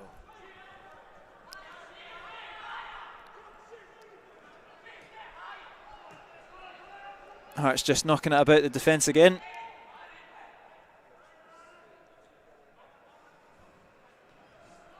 Back to Gordon, goes long looking for Gondoli.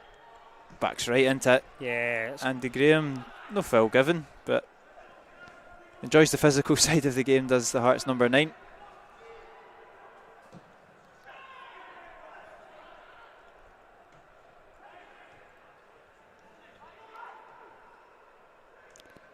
Ball's bouncing about in the air, but Halliday picks up the loose ball and hooks it back to Craig Gordon. So, do you fancy Hearts will make a management change in the summer, or do you think that they'll stick with this guy? It's hard to tell, isn't it? Hard to tell. I personally don't see any sort of managerial change over the summer. I think to be fair, he's done what he's set out to do, and I don't think I can't see them giving him the bullet, and I don't see him walking either. I don't see them doing particularly well in the Premiership, and I wouldn't be surprised if it was something that happened a couple of months in. But so Shea Logan puts the ball into the box, looking for Boyce, knocks it down for McInnes, and eventually cleared from Alloa.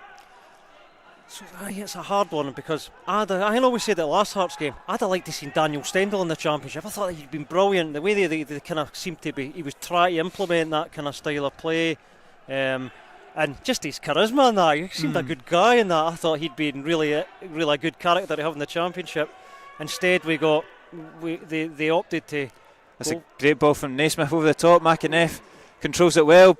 He's cutting in and out, and he's a low drive through the Alloa defence into the bottom corner. Neil Parry doesn't move, and McInnes adds Hearts' 5th of the evening. He took the touch well, and he got his shot through a body of white shirts. And we're getting hit with Hawaii 5-0 on the old Tannoy. It's kind of stuck the fork in a bad night, isn't it, when they rubbed the salt in the wounds like that. The guy did well to kind of bring it on his foot to get the finish away, but shouldn't have happened. He shouldn't have had that room in the area to allow himself to do that. He's taking 3 or 4 touches in the area. Nah, not for me. But the way the games went, we were 4 down. This team's got their heads down a bit, and it showed there, I think.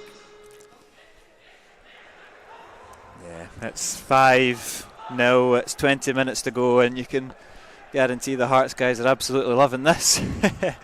Hawaii 5-0. Headset nearly went toss. If it wasn't the Alloa property, that'd have been away. And Hearts have latched on to a loose ball by Alloa again, but it's the worst one is that bloody Tony Christie song that Falkirk play. I remember when I think we played them under Danny Lennon, we got beat 5-0 and they just kept playing it, and I was just like, it just haunts me, that. Alloa have a free kick just inside the Hearts half. Dennis Murray whips the ball into the box looking for Cameron. It's way over the top, and it's been a tough evening for Alloa, and it's really the nail in the coffin, if we needed it, of what's been a pretty tough season. You don't want to do the apologist thing, right? But you look man for man, right? Man for man, it's no shame, right? Losing to Hearts, it's no shame losing to a team like that. As I say, we didn't want to make this humiliating here, it was 5-0 as it is. But hopefully, we kind of move on next week and at least, kind of make a stab at the last sort of few games.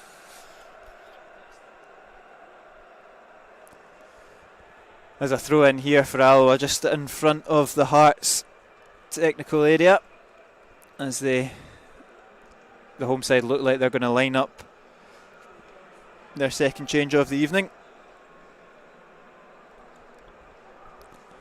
And we've got a comment in the live chat. Not tonight, Alloa. I don't think so. I don't think the comeback's tonight. I think we've just maybe got to that stage of realisation that maybe not tonight we're going to pick up that result. It's not happening. It's not happening. I don't think so. Hawaii 5-0, as I said, was a nail in the coffin. That was it. That's it for me. Back the bags up the road.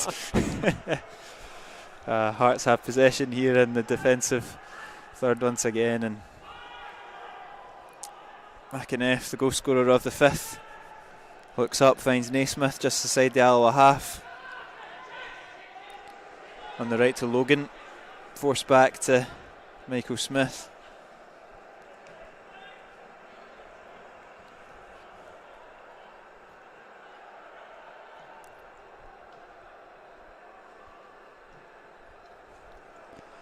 Hearts go long, and Boyce has done well to bring that down on the left hand side, driving into the middle.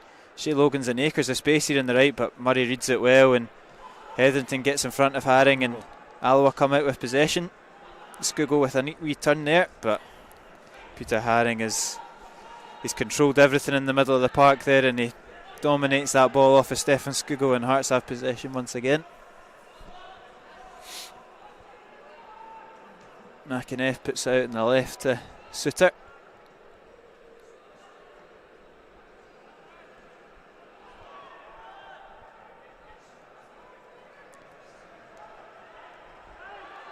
Here is Grant, finds Colley on the right hand side, and Suter comes flying in and takes it cleanly off.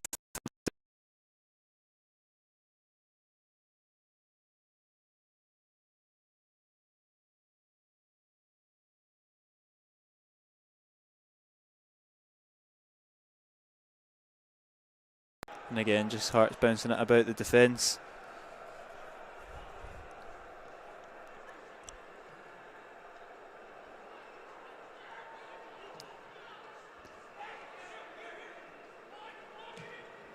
And Haring back to Craig Gordon, who gets another touch of the ball. And he goes long looking for Shea Logan, and it's out for a throw in here for Alloa at the halfway line. As Hearts do make their second change, and it will be the hat-trick hero of the evening, Liam Boyce.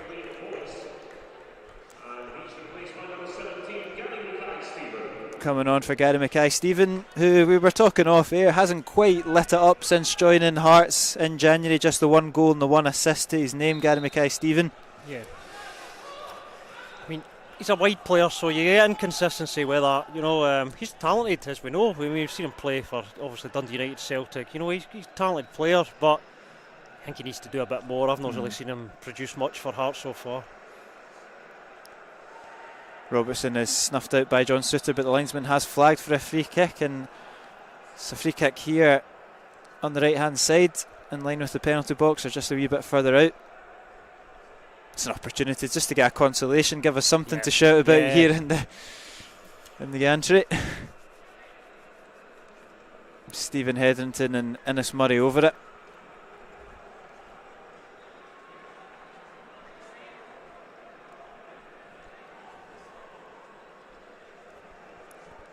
Probably does suit a left footer. Does look like Hetherington fancies it a wee bit more.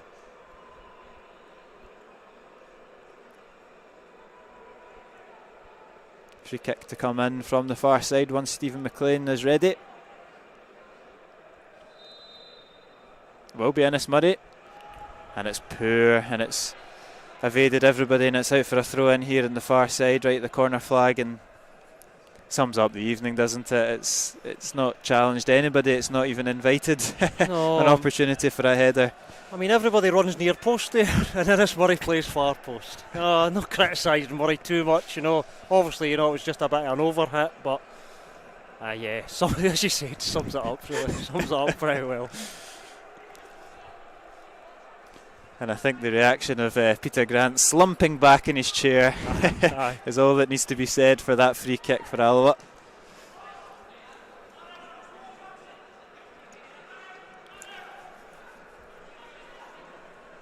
Grant slumping in his chair now, he's looking at the watch, I think he's saying, still in our 12 minutes, man. And Naismith's late there on Liam Dick, and Alloa will have a free kick in a similar position but on the left hand side this time. And Innes Murray has walked as far away from the ball as possible, so it doesn't look like he'll be on this one. I think that's more to save face for him after the last delivery. But the Naismith tackle there, it was a bit naughty, wasn't it? It was was late. No need for it. You're 5-0 in the game. Come on, pal. I mean, I get it. You know, he's got an edge to him, and I really like that. But it was a bit needless. I think if I was Liam, I'd be getting my kick back later. Does come in from Scott Taggart. It's a better ball. It's into the area, and it's headed clear from a Hearts defender, and it's a corner kick, which Taggart will go over to take. A lot of bodies in the box, waiting on this delivery from Scott Taggart.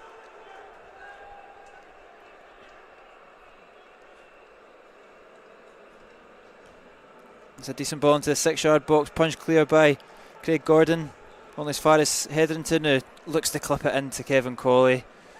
Just not quite at the save wavelength, but Alloa do win the throw-in high up the park. The attack's still on. It's the right idea there from Hetherington. It just wasn't quite executed, not quite on the same wavelength. Yeah, it was a good ball in. Kevin just didn't get to it just in time, but you're right, it was a good idea. Innes Murray's over to take the throw in here on the far side. Looks to go long into the penalty box. Andy Graham wins the flick on, but it falls favourably for Hearts and headed clear, but attack still on for Alloa as Skugel picks up the loose ball. He's looking for Robertson's run on the right hand side, finds it. Robertson's looking for the cross into the middle, finds Stefan Skugel, and his touch just evades him, but it's still there with Grant. Grant here finds Skugel on the edge of the box, turns into the area. Peter Haring does well to win the challenge, and Andy Halliday wins the free kick off of Stefan Skugel just at the corner flag. Better last few minutes, more aggressive. Sometimes it takes a wee nasty challenge to kind of wake you up a bit, and Alloa played with a lot more aggression there, and we've kind of pushed Hearts territorially kind of quite deep. So yeah, a lot better from us. Just come 5 goals too late. Better. We're growing into this game. We're growing into it. But a bit of fight, you know. You always want to see that, even when it's not going your way. Absolutely. Shea Logan here out to the right to Naismith, drops it back, and Michael Smith will go back once again. I think that's one thing for the whole season. I don't think you can ever question the Alloa players' character or desire. They've left everything out in the park every game, and it's not to be this season, but it's not for the want of trying, that's for sure. Yep, and the players, they get a pass because, as you say, you can never fault their commitment, effort, spirit, character. Just been a lot of mitigating circumstances that's caused us issues. Injuries, and I'm not making excuses, but we have had quite a bad run with injuries. Don't think the COVID thing's helped us in terms of the team spirit. I think the strength was always in the unit, and I think that's been a problem, having to kind of work in teams of 3 and stuff. 4 like that. different dressing rooms. Yeah. We've seen it. We've seen it with kind of promotion parties and all that. Andy Graham runs that dressing room, and they all feed off him, and they're all a unit. So yeah, I think we've struggled more than most. I know it's the same for all teams, but I think it's affected us quite badly, and I mean, look, I'm just glad to get back to games. We've said this. The commentary's great. This has been absolutely brilliant, but I just want to get back to games. Let's just get back to the games wherever we're playing. Enjoy it. Put us in the All-Ireland League. I'm not caring. Get me back to games. You know, I'm not bothered. Innes Cameron was battling well there, but it falls in Hearts' favour once more, and they're back in possession with Craig Gordon. He clips it out to Shea Logan.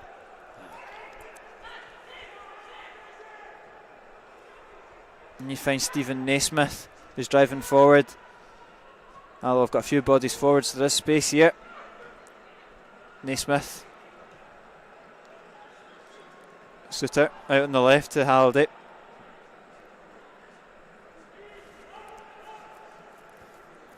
And Suter forced back there to Craig Halkett. Ennis Murray chasing down Michael Smith. Right the way back to Craig Gordon, who hooks it clear. And it's out for an Alloa throw-in. Still pressing them high, Alloa, which is credit to them.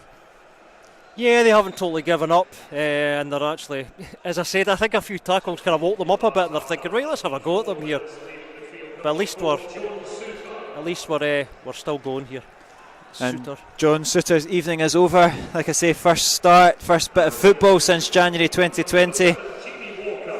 He's going off for Jamie Walker, and that will probably mean that Hearts swap to a flat back four as well. Jamie Walker coming on. He's had a good season, 7 goals, 7 assists for him. But like we were saying earlier, great to see John Souttar back for Scotland prospects. Correct. A great young player, been ridiculously unlucky with his Achilles injuries. Euros is going to come too soon for him, obviously. We know that, right? But, you're wanting to look him have a really solid season next year and kind of be pushing back into that Scotland team. Really good prospect, good centre half, and too many injuries. You're kind of hoping he recovers from it and kind of pushes on. Hetherington just penalised there for a handball from the Alloa throw-in on the left-hand side, and Hearts have another free kick in the right-back position.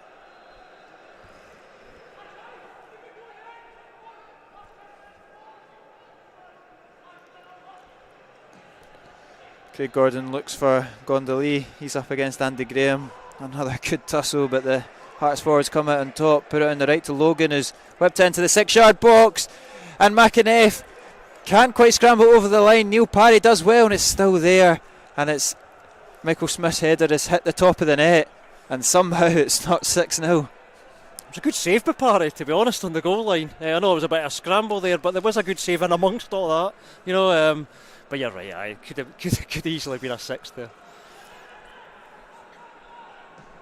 Neil Parry goes long, looking for Cameron, but Halkett deals with him well.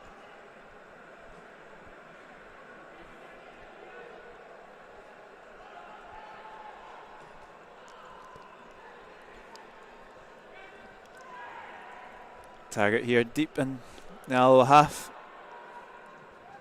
Goes long, looking for Skugel, but again it will just fall into the arms of Craig Gordon.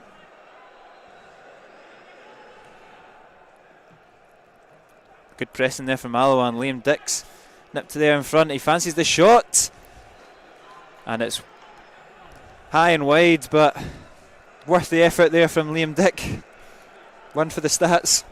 Yeah, shot a goal. It opened up, to be fair to him, it opened up, and Hearts did have bodies back. He kind of looked up to see if there was any runs or space, so he was probably right to have a go. And unfortunately didn't really test Gordon.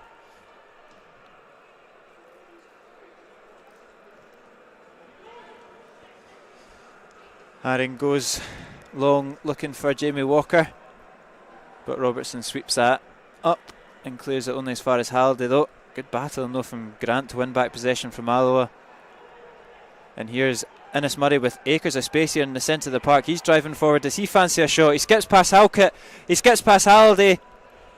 He's forced to go on the right to Robertson. Into the 6-yard box and cleared by Logan. And that was a great ball in from Robertson. Just no takers for Alloa. It's happened a number of occasions. Robertson's put a good ball in. Good run by Murray too. He got forced wide, obviously. I think as a Hibs guy, he quite fancied a wee goal at Tynecastle there, but just didn't come off for him. They definitely seem rallied, Alloa, since the 5th goal went in, which is maybe not great to say, but you're on. Just carry on. Harry Grant looks to slip through Ennis Cameron, who thought he was offside. He did look like he was offside. I think he was. It's just that late flag thing, isn't it? He left it, and Hearts are in possession. Stephen Naismith here at the halfway line switches it out, but there's nobody there, and Liam Dick will go back to Neil Parry. Yes, nearly. And it's good feet there from Neil Parry, but he's had it nicked, and Jamie Walker capitalises on a mistake for Neil Parry, and it's Hearts 6, Alloa 0. And if there was a goal to sum up the evening and to probably sum up the season as well, it would unfortunately be that one there from Neil Parry. at least the DJ's having a good time, eh? But look, we were all laughing there about, Neely's wee turn there, but don't do that, come on, Neely, come on. I mean, my daughter worships Neely, right, so none but good things to say about the big man, but what are you doing there? Come on, what are you doing? They look to take matters into his own hands, and Cruyff turned the Hearts striker, but they've nicked it off of him, and Jamie Walker slotted it home for 6. I guess we'll laugh about this maybe in a couple of months when Neely tried to do a Cruyff turn when we were 5 down, Oh man alive. It's been a tough evening for Alloa. Yeah. A very, very tough evening, and Hearts are coming forward once more, looking to rub salt more in the wounds. That's the old Ali McLeod in 1978 moment, the head in the hands. Looks like this. Yeah. 1 minute to go, Kieran. 1 minute. We've only got a minute left. I don't think there's too much stoppage time. I don't worry. I've already had my. The tweets are coming in. There's our medicine, Brian. So. Oh, so that's ripped. They're coming in, and it's all going to pot. I don't understand it. Stephen Naismith is down with a nasty one here. It looked like an off-the-ball incident. Alloa do have the free kick here in the centre circle, and yeah, are these Hearts boys that saying this to us? yeah. So we are. They're a strange bunch, the Hearts boys, aren't they? They're a strange bunch. We're enjoying our friends at Heart of Midlothian. They're enjoying the evening, and we have 2 more minutes to endure as the 4th official puts it up. I think if you look at the sort of difference in size of clubs and stuff, that's like us lording it over Socky Juniors or something like that, or even the Alloa Supporters Club team. It's a bit strange. Yeah. It's a bit strange, but you know what? The lockdown and coronavirus does weird things to people, and it's clearly done some weird stuff to some of the Hearts boys, because they've been either perma rage most of the season, so maybe they're just letting a bit out. So we'll give them it. We'll give them it. Yeah. Well done, guys. Magic. Have your have your day. Have your day. Magnificent. Well, Alloa will have one more opportunity to get a goal here at Tynecastle with the free kick, and I'd be tempted to stick Neil Parry up for this one as well, to be honest. It's got to that stage of the night. But it will be Taggart that will take it at the centre circle. Stephen Naismith's night looks like it might be over. He's taken it short to Innes Murray, who's clipped it into the back post to Liam Dick, who heads it into the 6-yard box, and Craig Gordon smothers that. And I think that might be that. Aye. If the Hearts guys are giving us some medicine, maybe give us some sleeping tablets, so we can just forget about the rest of this game. But that was a shambles. Andy Graham switches it out to Kevin Colley, and Alloa will look to just run down the clock here and get this evening over with. And it will trickle through and to the Hearts defence, and they'll just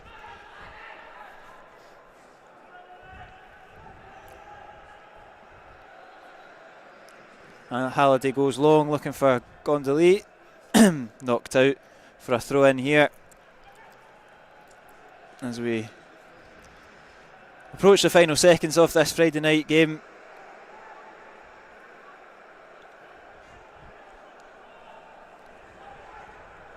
Michael Smith to Craig Halkett, back to Craig Gordon, who goes long looking for Gondoli, and here's Stephen Naismith. Is there one more opportunity for Hearts?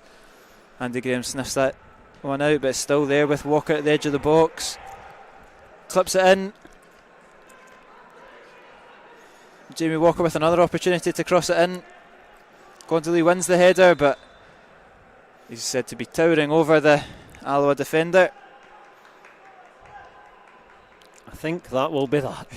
I think we might be right. Let's hope so. We're into the 3rd minute of 2 minutes of additional time, so I imagine when Neil Parry puts this clear, that will be the end of proceedings for this evening. and Stephen McLean blows for full time, and Hearts have beaten Alloa Athletic 6 goals to 0. Liam Boyce got a hat-trick. Ewan Henderson was on the score sheet, as was Aaron McInnes with his first goal for Hearts. The cherry on top of the cake for Heart of Midlothian was in the 88th minute when Jamie Walker latched onto a mistake from Neil Parry.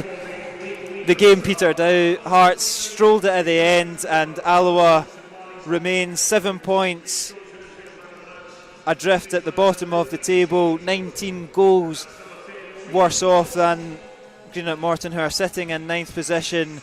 And just like we said a couple of minutes ago, that will be that for the game, and unfortunately for Peter Grant's men, I think that will be that for the season as well. But not for the want of trying. Alloa pressed and harried that Hearts team until the final minute, but were picked off. Yeah, I mean, less said about the second half the better, to be honest. I think we were well beaten, weren't we? I mean, Hearts kind of turned it on. Once they got that, they got quick fire 2 goals, and after that it was, easy street for them. As you say, we tried to the end, but yeah, we were well beaten.